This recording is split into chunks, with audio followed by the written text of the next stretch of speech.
সাবেক Real Madrid ও Spanish কিংবদন্তি Sergio রামোসকে রাজকীয় বরণ করে নিয়েছে তার নতুন ক্লাব এফসি মন্টেরি। রামোসের প্রথম অনুশীলন দেখতে মেক্সিকোর স্টেডিয়াম তাদিও বিবিভিএ অ্যারেনায় উপস্থিত হন প্রায় ৩০,০০০ দর্শক।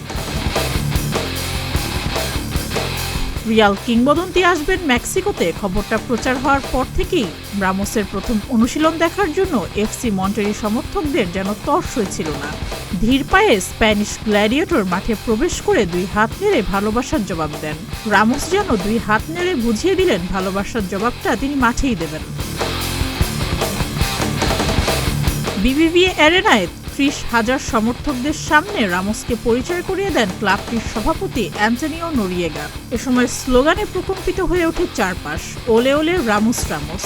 পরিচয় পর্ব শেষে শুরু হয় রামোসের অনুশীলন, কারণ সামনেই ৩২ দলের ক্লাব বিশ্বকাপ, যেখান থেকে মেক্সিকোর লিগা এমএক্স থেকে অংশ নেওয়া ৩ ক্লাবের একটা রামোসের ক্লাব এফসি মন্টেরি।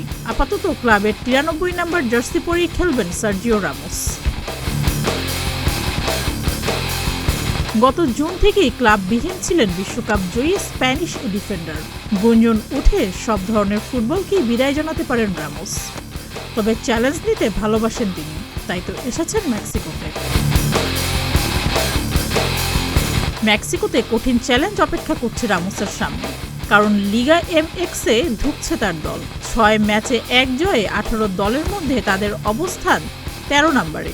এফসি মন্টেরি সমর্থকদের বিশ্বাস, সাবেক বিশ্বকাপ জয়ী এ তারকা ফুটবলের হাত ধরে সুদিন ফিরবে ক্লাবটিতে। সুস্মিতা, প্রতিদিনের বাংলাদেশ।